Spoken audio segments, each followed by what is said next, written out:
Good morning, true crime friends. How y'all doing? Oh my, listen, every day I say it, right? Every single day, I am excited about a case. Whatever case I'm covering it because I'm excited about it. But yesterday, oh, I needed all the saints and all the angels to help me out. Yo, Sarah Boone, what was yesterday? Trial day 5 was crazy. It was a tour de force of all kinds of crazy. You gonna need a mood stabilizer.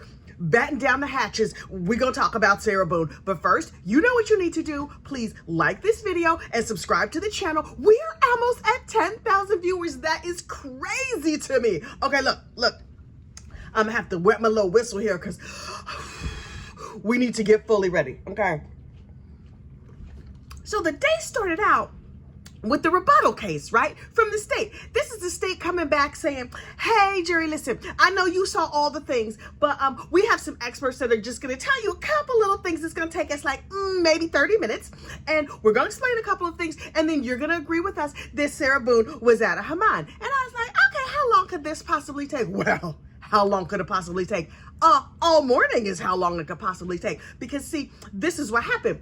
The witness gets up there and she's different than the other witnesses. She's a psychiatrist. She met with Sarah once. They had some conversations and she ain't like Sarah. I mean, I'm not saying she ain't like Sarah, but I don't think she likes Sarah. But okay, fine. Also, she did not think that Sarah's actions against George were as the result of battered partner syndrome, whatever. And I was like, okay. But apparently she didn't fully put that in her report. Child, Owens, the defense attorney, he objected, and then they went back and forth and they sent the jury out and it was a whole thing. And I was like, what are we doing? It was just like a bunch of legally law stuff that I did not understand. And I was like, Emily D. Baker, please explain this to me. And EDB was doing her best to explain it. And I was still like, girl, huh? I did not get it. I did not know what was going on. And then I was like, okay, fine.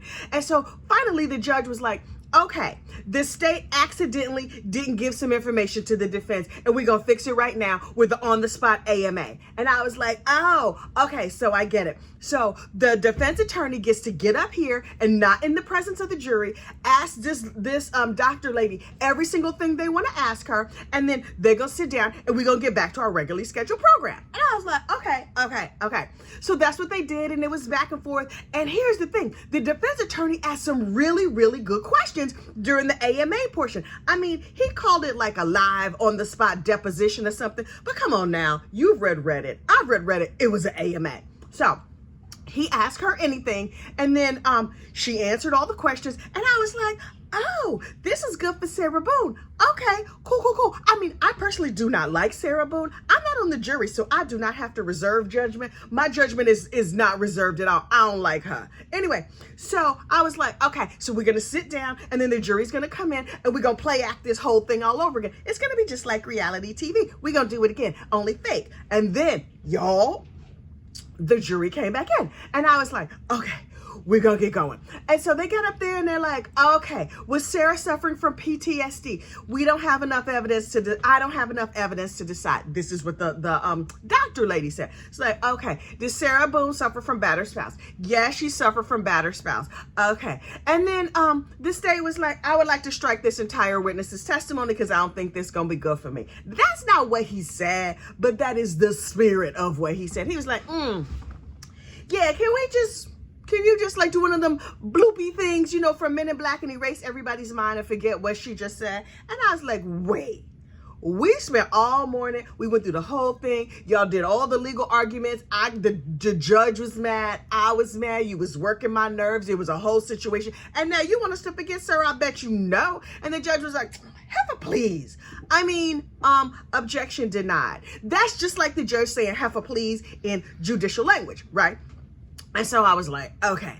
Then the cross-examination, Owens gets up to cross-examine this witness. And I was like, okay, Owens. Now listen, I'm not rooting for Owens' team because I think Sarah Boone is terrible. But I was like, okay, Owens, get up here and ask her those same questions. We're going to act like we didn't see this before. Okay, and go. And he gets up and he asks a bunch of feeble behind questions. And I was like, I like to take one better. You know, when you did it when the jury wasn't here, that was a much better take. And so he's going along and he's asking his questions, and he was just like, did Sarah Boone have battered spouse syndrome? And the doctor lady said yes. And then he kept asking her questions as though she had not said yes. And I was like, wait, sir, I'm gonna need you to put on your listening ears, because the doctor lady says Sarah Boone had battered spouse syndrome. And I was like, okay, so what are we doing here? You have proven she had battered spouse syndrome. And then he said, right, so you're saying, was George the aggressor in this situation?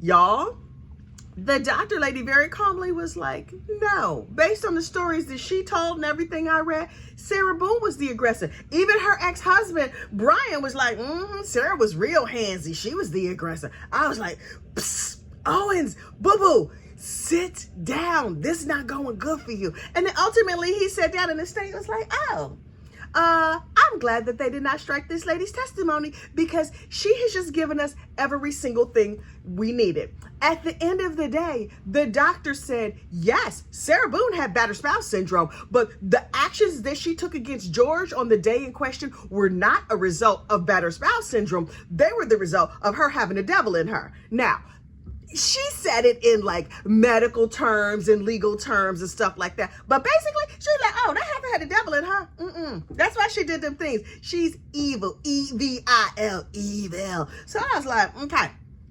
So in my mind, the case is back on track, right? Because I really, really, really want Sarah to go to jail. See, also, I am not on the jury. I don't have to keep an open mind. I'm a lady from New Jersey gossiping on the internet, so I could just say what I think, right? And so then I was like, okay.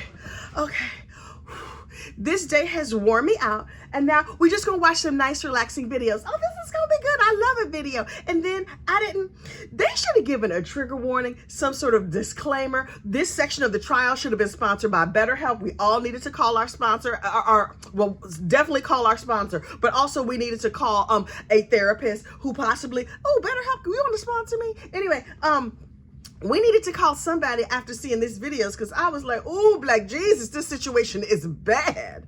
So the state gets up and starts to play the videos. And I'm glad that I was over there with Emily, because EDB explained to us that, listen, if they're going to play this videos of Sarah being damaged and hit up on, then we also have to play the videos of Sarah, if you're going to play good Sarah, you got to play bad Sarah videos, right? You got to play everything. You can't just cherry pick.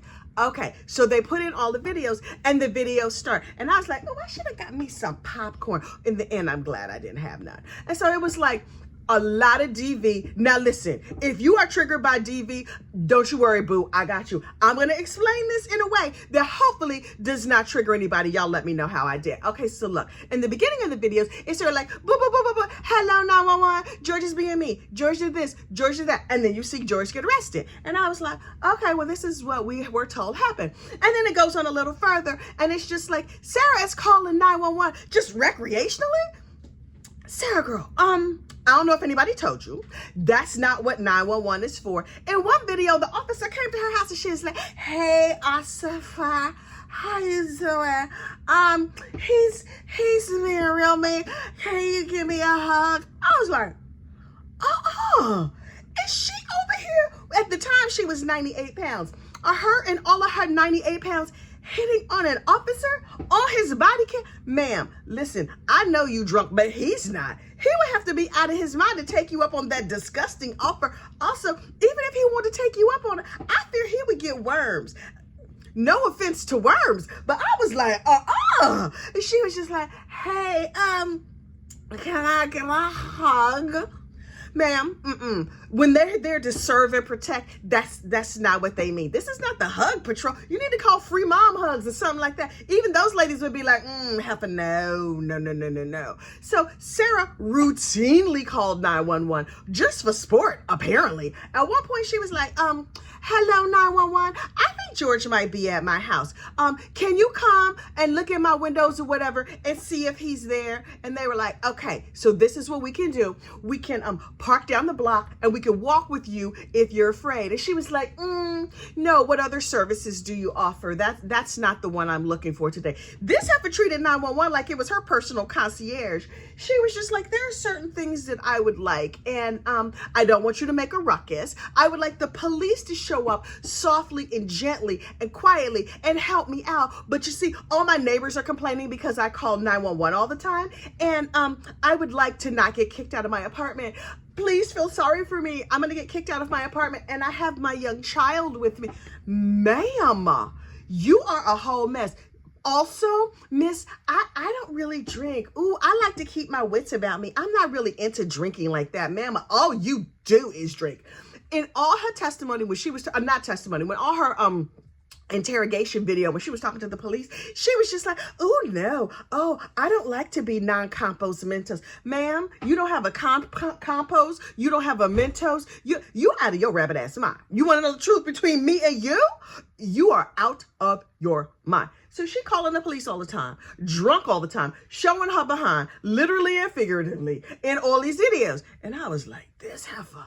And then there was a very decided switch. First, she was being just like, she seemed helpless, like George was bad, right? And then it got to the place where it was like, she's just being annoying. And honestly, I really appreciate the production values of like the choices that the defense attorney made, the order in which he put these videos on, told a whole story. And then the last section of the video was the section where even random people on the internet was like, I'm weeping for George, justice for George. Now, you know Miss Tanika from Tanika's 2 Cents. Tanika's 2 Cents, in case you don't know. She covers this case every day. She covers all things Sarah Boone. She's done it for months at this point, and I love me some Miss Tanika. And I was just like, okay, Tanika is always saying justice for George. And I was like, justice for George. I don't really know if I like George. George be hitting on people. George hit Sarah on their first date. I did not understand this. This whole justice, I mean, yes, she took his life. That is absolutely horrible, and you should never do it unless you absolutely need to. But then I was just like, okay, the more these videos went on, I was like, justice for George. I think I'm team justice for George, because over the course of these videos, you start to see terrible Sarah in all of her full terribleness, right? First, she starts out like a little bit terrible, like terrible light. Right? And she's just like, George, wah. She's like nagging and annoying. And it's like, okay. And then you can tell that some domestic situation has gone down and they're rehearsing what they're going to say to the judge or whoever so he doesn't get in trouble. And he's like, okay. She's like, say this, say that. And he's like, you're the love of my life. I love you, blah, blah, blah. And I'm like, okay, 2 drunk people who were sick. They need help, whatever. And then the last little sections of the video was her just verbally and emotionally assaulting him over and over and over and over. And he's teensy. George is positively pocket-sized. 5'2", 103 pounds. You can see all his little bones. And then at one point, the police show up. Dog, please quit squeaking that toy. Ooh. Anyway, you know why dogs squeak toys? This is apropos of absolutely nothing. You know why dogs squeak toys? Because they want to feel like they're a fearsome killer. You can't say that word on the tubes of you. They want to feel like they're a mean unaliver. So I'm like, yes, baby, you are unaliving that little slipper. Anyway, so she's over here trying to show that she's a fearsome killer. Anyway, so Sarah, who actually happens to be a fearsome unaliver, see, I brought it all the way back. She's just like, battering him in the most horrific ways using her mouth. Oh, she's talking. And they're like, sticks and stones may break my bones. You know what? Her words, in my opinion, broke his spirit, and ultimately they broke his body and took his life. This woman was all the way off the rails. The things she said to him, the things she did to him. And if you listen to Miss Sarah, she's just like, I am demure and I only weigh 35 ounces and my pinkies are out and I only drink Woodbridge Chardonnay because I am a lady. And it's like, ma'am, we have now seen behind the curtain. We have seen your full terribleness. And I know that she was offered, what was she offered? Manslaughter, and she could go to jail for 15 years. Now, the half of them been in jail already for 4.5 years. So she could do just like a couple of more years and she would be done. And you know what, at the time, I was like, she's out of her mind for not taking that plea because she thinks she's absolutely innocent and she's been very happy with her attorneys and she's just going to go the distance. And in her mind, she's going home. And for anybody with any kind of common doggone sense, we like, oh, Miss Sarah going under the jail, under the jail. So I was just like, oh, the state has been brilliant in their prosecution of this case. And that is that at the end of each day, they leave the jury with an image seared in their mind that it's just like, oh my goodness, listen, the jury, this state is working the evidence. They are working the case and they have masterfully put this together. They are also working the clock. They're like, we need to be out of here by 5:30 today. Okay, let me show you this little thing that's gonna give you nightmares right before 5:30 so you can go home and dream on this. And here's the other thing. The jury is fully bought in, and this is how we know this. One of the jurors said earlier in the day, I got a hard out at 5:30. Ooh, hard out sounds like something sexy, but it's not. That just means he need to go home. So the judge was like, okay, it's 5:25. So should we wrap today? But there's one more video. Would you like to see it? And somebody with the takeover spirit was in the jury. They were like, jury, it's only 6 of them. You know, in a group that small, I mean, a group of any size, there's always somebody with the takeover spirit.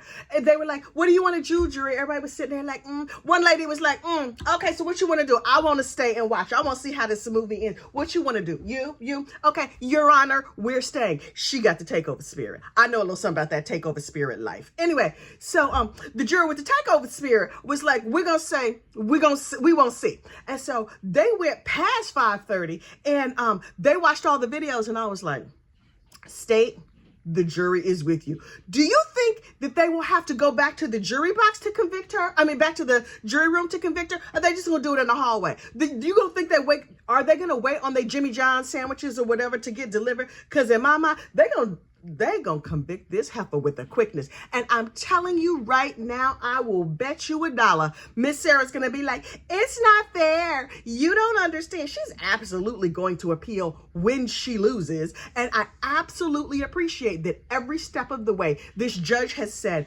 have your lawyers kept you informed? Are you happy? Are you satisfied with their counsel? And every single time she says, absolutely, yes, I am. And I'm like, yes, ma'am, because if bad decisions were a person, they would be you. We have all the proof in the world that you knew what was going on and that you feel like you're in charge. And I really, really hope that you enjoy being in prison for the rest of your life. Listen, we're going to see what happens today. Later today, closing arguments.